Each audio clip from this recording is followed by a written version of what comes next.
సాగరు నాకు జ్వరం వచ్చిందని అంటే అన్న వదిన నన్ను చూసినందుకు వచ్చిండ్రు. అమ్మా మొన్న పెద్ద పెద్ద మాటలు మాట్లాడి కానీ మళ్ళీ ఎందుకు వచ్చి నేను చూడడానికి? అదే సాగరు, నేను ఇంట్లోండి ఏం తినడానికో లేకుంటే ఏమైనా తీసుకోవడానికి రాలేరా? అమ్మకు జ్వరం వచ్చిందంటే చూడడానికి వచ్చినాక అంతే. అన్నా నువ్వు తీసుకుపోవడానికో తినడానికి వచ్చినావు నేను అంటలేను అన్నా, మమ్మల్ని వదిలేసిన అన్నావు కదా, మరి అట్లనే ఉండుల్లిగా. ఏంది సాగర్ ఊకుండా ఎక్కువ మాట్లాడతాను? ఇంట్లో నీకెంత హక్కు ఉందో మాకు కూడా అంతే హక్కు ఉంది. మాకు నచ్చినప్పుడు వస్తాం. సరే వదినే, భూమిలో నాకు ఎట్లా పాలొస్తుందో అట్లనే ఇంట్లో కూడా నాకు పాలొస్తుందిగా. ఈ 2 రూమ్లు ఉన్నాయిగా, అలా నాకు ఏ రూమ్ అత్తో చెప్పు, అలానే అమ్మ నేను ఉంటాం వచ్చి. అరే సాగరు అక్కడ కూర్చోపో. అత్తమ్మ నా పెళ్ళైనప్పటి చూస్తానా ఏ రోజు మా ఆయన బాధపడలేదు. ఈ రోజు సాగర్ గురించి ఆలోచించుకుంటే కంటారు పెట్టుకున్నాడు. వదినే చిన్నప్పటి నుంచి మా అన్న నన్ను ఏ రోజు ఒక మాట అనలే, నీ వల్ల నన్ను కొట్టే స్థాయి వరకు వచ్చిండు. నేనెంత బాధపడాలి దానికి? నీకు దండం పెడతానా సాగర్, ఈ కాంచి నీ జోలికి రా, నేను ఒక్క మాట కూడా అనను. నువ్వు ఉండు సంగీత, ఇక తమ్ముడు ఈ రోజున మమ్మల్ని ఇంటికి ఎందుకు వచ్చినావు అని చెప్పేసి అంటాను కదరా. సరేరా అమ్మ, నీ ఆరోగ్యం మాత్రం జాగ్రత్త, నేను వెళ్తాను.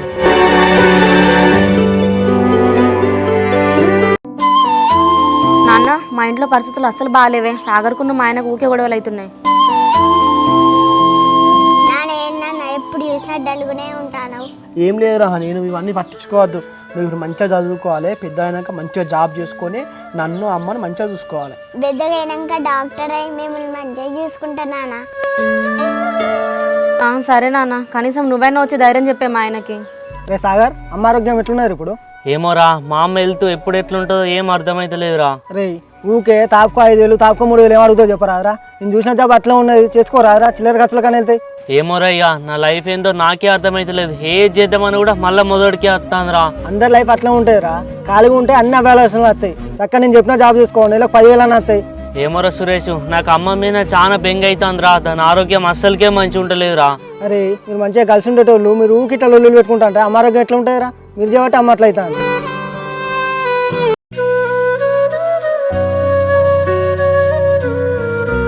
నాన్న పొలం కోపిస్తాను, కోపించినావా? నిన్నే అయిపోయిందిరా బిడ్డ. మామయ్య ఎన్ని ఎకరాలు కోపించినావు, ఎన్ని ట్రాక్టర్లు అట్లయినాయి? ప్రస్తుతానికి అయితే 10 ఎకరాలు కోసిన 20 ట్రాక్టర్లు అయినాయి అల్లుడు.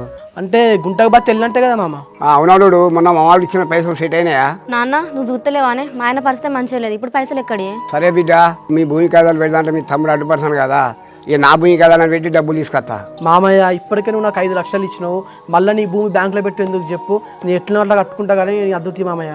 అల్లుడు, నువ్వు నా బిడ్డ సంతోషం ఉంటే అదే చాలు నాకు. నా భూమి నాకు పెద్ద లెక్క కాదని. మామయ్య ఇప్పుడు నీ చిన్న బిడ్డ కూడా ఇక పెళ్ళికి ఉన్నది. ఇప్పుడు ఏదైనా సంబంధం ఖాయమైంది అనుకో, ఎట్లా చెప్పు? అప్పటి వరకు చూద్దాం తీ అల్లుడు. ఇప్పుడు మీ ఇద్దరు మంచిగా ఉంటే చాలు.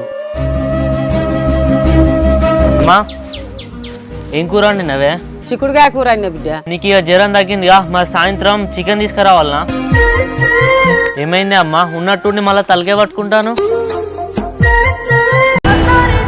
ఏమైందమ్మా, నువ్వు గిట్ల ఎత్తాను? నువ్వు ఇట్లా ఎత్తాండు నాకు భయం అవుతుంది. ఏం లేదు బిడ్డ, తలకాయ తిట్టుకుంటా కళ్ళకు చీకటి వచ్చినట్టు అయింది. అమ్మా నువ్వు తిండి చక్క తినకే ఊకే మా గురించి ఆలోచించడం వల్ల ఇట్లా అవుతుంది. నువ్వు మా గురించి ఆలోచించకే అమ్మా. నా రందంతా నీ విన్నే.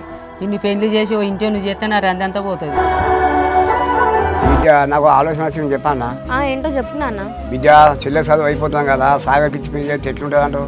నాన్న నువ్వు సాగర్ని చూసుకుంటే మళ్ళీ సాగర్కి చేస్తా అంటానవేంది? పెళ్లి చేస్తానన్నా చిన్నడు మాత్రం కావచ్చు, గట్టి ఎట్లా అనుకుంటావు? మామయ్య నీ ఆలోచన మంచిగా ఉన్నది కానీ వాడు మా మాటే ఇంటలేడే. మళ్ళీ స్వాతిని పెళ్లి చేసుకో అంటే దాని వెనుక మళ్ళీ ఏం ప్లాన్ చేసిందని చెప్పేసి అంటాడు. అల్లుడు, మరి ఒకసారి చిన్నతో మాట్లాడనా? నాన్న ఆయన డైరీ ఫామ్ పెట్టుకొని దాంట్లో సక్సెస్ అయిన తర్వాతనే పెళ్లి చేసుకుంటాను శబదం చేసిండు. చూద్దాం ఏమవుతుందో. బిడ్డ మీరు ఊరికలు ఒలిపెట్టినే ఉంటారా? మీరు ఇద్దరు కించుకుంటే కూడా నాకు ధైర్యంగా ఉంటుంది కదా. ఇద్దరు నువ్వు ఇడ్లు ఇచ్చినావు అనుకో, నువ్వే తలకాయ పట్టుకుంటావు. రేపటి రోజున చెల్లె సాగర్ ఏమన్నా అన్నా నేనే నేర్పించినా అంటాడు. అందరికి లొల్లులు అయితే అవసరమా ఇప్పుడు? సరే బిడ్డ, మీరు ఏదంటే అదే. సరే నాన్న, నీకు చాయ్ పెట్టుకొని వస్తావు.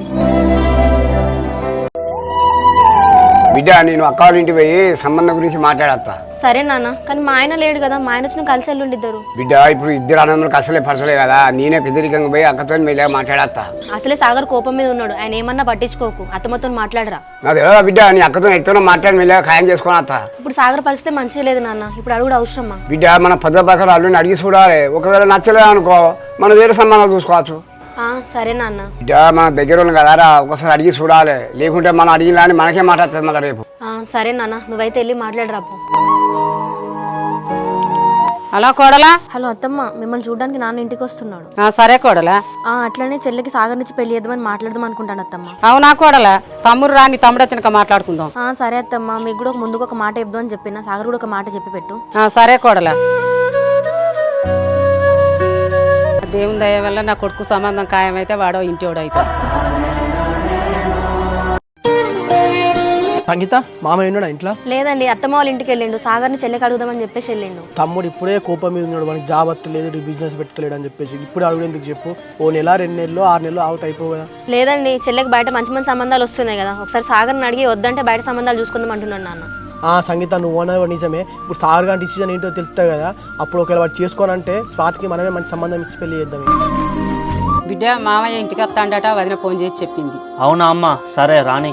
అట్లనే తమ్ముడు స్వాతిని నీకు ఇచ్చి పెళ్లి చేసేందుకు అడిగిపోయేందుకు వస్తాడు తమ్ముడు. ఇప్పుడు నాకు పెళ్లి చేసుకుంటే ఇష్టం లేదే అంటే మళ్ళీ మామయ్య నన్ను ఎందుకు అడగడానికి వస్తాండే? కొడుక ఆడపిల్లలు ఉన్న వాళ్ళకి ఎట్లుంటది కొడుక, తొందరగా ఖాయం చేసుకుంటే వాళ్ళతో నిమ్మలం ఉంటది. నాకైతే ఇప్పుడు పెళ్లి చేసుకునే ఉద్దేశమే లేదు. మామయ్య చెప్తే మామయ్య ముఖం ముందరనే చెప్తా నాకు స్వాతిని చేసుకుంటే ఇష్టం లేదని. నా మాటిను బిడ్డ, ఇట్లనన్నా నీ రాత మారుతుంది కావచ్చు. అమ్మా నాకు వదినకు అసలే పడతలేదు. నేను వాళ్ళ చెల్లెని ఎట్లా పెళ్లి చేసుకుంటేనే నేను అసలే చేసుకోను స్వాతిని.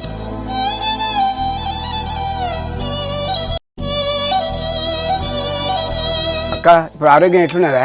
ఇప్పుడు బాగానే ఉన్నది తమ్ముడు. సరే అక్క. అల్లుడు నీ ఒక ముచ్చట మాట్లాడదామని వచ్చిన. ఏంటిదో చెప్పు తమ్ముడు. అక్క స్వాతి చదువు అయిపోతాం కదా, దాన్ని కూడా పిన్ని ఎత్తి అయిపోతామని మాట్లాడదామని వచ్చిన. సరే తమ్ముడా, అల్లుడు ఈయనే ఉన్నాడు కదా, అల్లుని తోట మాట చెప్పు. అల్లుడు నా చిన్న బిడ్డను నీకు ఇచ్చి పెళ్లి చేద్దాం అనుకుంటానా, మరి నువ్వు ఓకే అంటే మనం మాట్లాడుకుందాం. నేను ఇంకా లైఫ్లోనే సెటిల్ కాలేదు కదా మామయ్య, ఇప్పుడే నేను ఎట్లా పెళ్లి చేసుకుంటే చెప్పు. అల్లుడు నువ్వు లైఫ్లో సెటిల్ అయినాకనే పెళ్లి చేసుకో, కాకపోతే మనం ఖాయం చేసుకున్నా నాకు అందిపోతుంది కదా.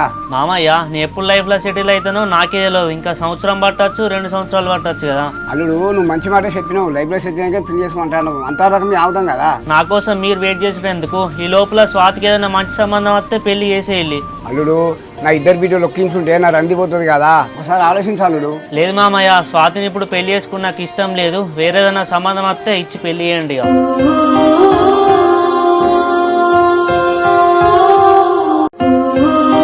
తమ్ముడా, సాగర్ అన్న మాటలు నువ్వు పట్టించుకోకు, నేను వానితో మాట్లాడి నీకు చెప్తా.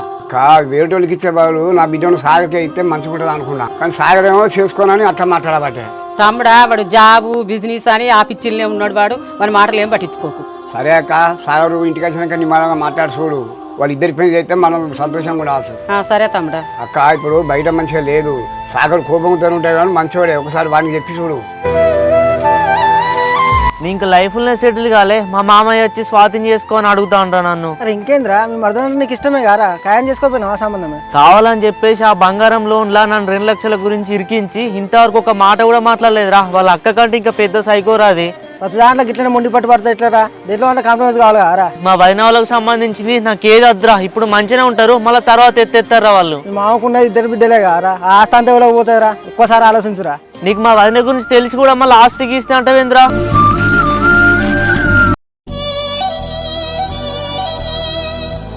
ఏమైందన్న, అత్తమ్మ సాగర్తో మాట్లాడినావా? ఏమన్నారు వాళ్ళు? వాళ్ళు ఇద్దరితో మాట్లాడిన బిడ్డ. మామయ్య తమ్ముడు ఏమన్నాడు మరి, చేసుకుంటా అని చెప్పేసి అన్నాడా? నీ ఇప్పుడే పెళ్లి చేసుకోను మామయ్య, మంచి సంబంధం అయితే సార్కి మీరు పెళ్లి చేయండి అంటాను. నాన్న ఇప్పుడే కాదు కదా మనం పెళ్లి చేసేది, సాగర్ సెటిల్ అయినాక పెళ్లి చేస్తా అని చెప్పకపోయాను. నా కోసం ఎందుకు వెయిట్ చేస్తాను, మంచి సంబంధం అయితే పెళ్లి అంటాను రా. సరే మామయ్య, ఇక తమ్ముడే చేసుకున్న తర్వాత బలవంత పెట్టి ఎందుకు, స్వాతికి బయటనే మంచి సంబంధాలు చూసి చేద్దాం. సాగరు మామయ్య పిల్లని ఇతర గట్టినేనారా మాట్లాడితే? అమ్మ వదిన గురించి మనకు మొత్తం తెలుసు, కానీ వాళ్ళ చెల్లెని ఎట్లా పెళ్లి చేసుకోవాలని ఈ పెళ్లిలో కూడా ఏదైనా స్కెచ్ చేయవచ్చు వదిన, నాకు తెలిసి. ఎప్పటికీ వదిన గురించే ఆలోచిస్తావారా? నేను చెప్పిన మాట వినవారా నువ్వు? ఒకవేళ ఇప్పుడు నేను స్వాతిని పెళ్లి చేసుకున్నా అనుకో, నాకు ఎక్కడ గతి లేక ఎవరు దొరకక మళ్ళీ వాళ్ళ చెల్లెనే పెళ్లి చేసుకున్నా అని వదిన అట్లా క్రియేట్ చేస్తుంది. గట్లెందుకు అనుకుంటాను బిడ్డ? ఈ రోజు వరకు అన్న వదిన ఎంత మంచిగా కలిసి ఉన్నారు, వాళ్ళకి ఏమైనా లోలులు అయినాయా? మీరు గట్టినే కలిసి ఉండాలి. లేదమ్మా, నువ్వు ఎన్ని చెప్పినా నేను స్వాతిని అయితే పెళ్లి చేసుకోను.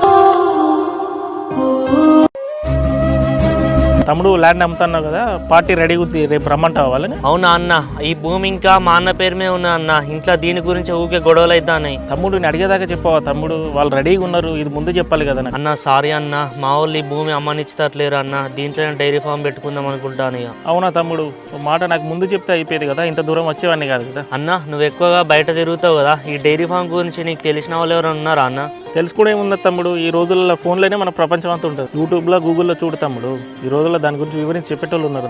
ఓకే అన్న, ఏమనుకోకు. ఒకవేళ నాకు మళ్ళీ అమ్మే ఆలోచన ఉంటే మళ్ళీ నీకే చెప్తా అన్న ఫస్ట్. సరే ఓకే తమ్ముడు.